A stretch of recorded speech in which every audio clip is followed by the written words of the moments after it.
In a first study investigating both the placebo and nocebo effect in sport, authors reported that athletes who believed they had taken a beneficial supplement improved performance, whereas athletes who believed they had taken a harmful supplement showed a reduction in performance. Now, the findings of this landmark study highlighted the significant impact both placebo and nocebo effects can have on sports performance. However, we still do not know why some athletes respond to a placebo and others don't.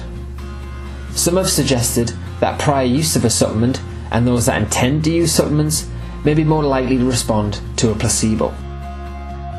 This study therefore aimed to 1. Understand the influence placebo and nocebo effects have on sports performance, and 2. Determine potential predictors of the placebo and nocebo response.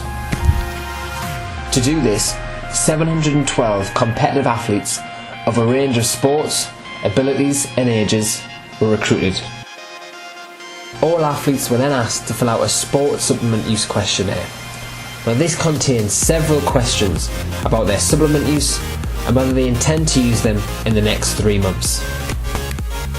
After they had completed this questionnaire, they were then asked to run 5 20-metre sprints as fast as possible. After these sprints, they were then randomised to one of 3 groups.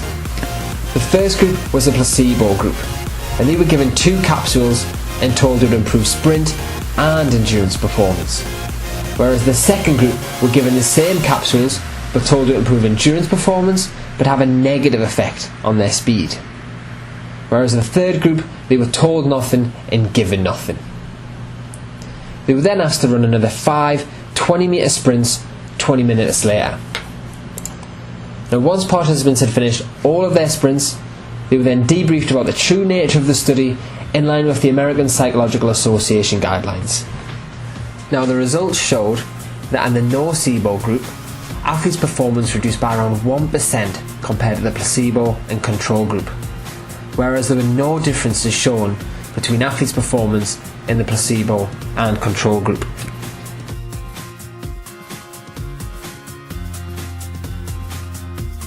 However, when the results are grouped by the athlete's intention to use supplements in the placebo group, the more an athlete intended to use supplements, the greater improvement in performance was shown.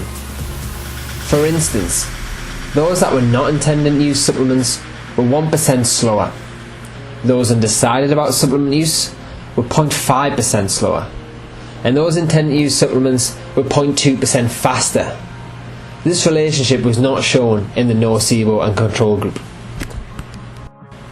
Now, in conclusion, the results of this study suggest that intention significantly influences whether a person responds to a placebo intervention. Now, this can have important implications for the way in which sport practitioners work with their athletes. For example, if an athlete doesn't intend to use a treatment offered to them, they may not maximise the full benefits of it. Sport practitioners should therefore ensure that when they use a treatment or intervention for an athlete, the athlete should have full intentions of using it in the future. Now, future research should aim to further identify how intentions influence the placebo response and how this could influence an athlete's decision to use other forms of performance enhancement. Now, this could provide an opportunity to educate athletes about the placebo effect to prevent them transitioning towards drug use behaviours.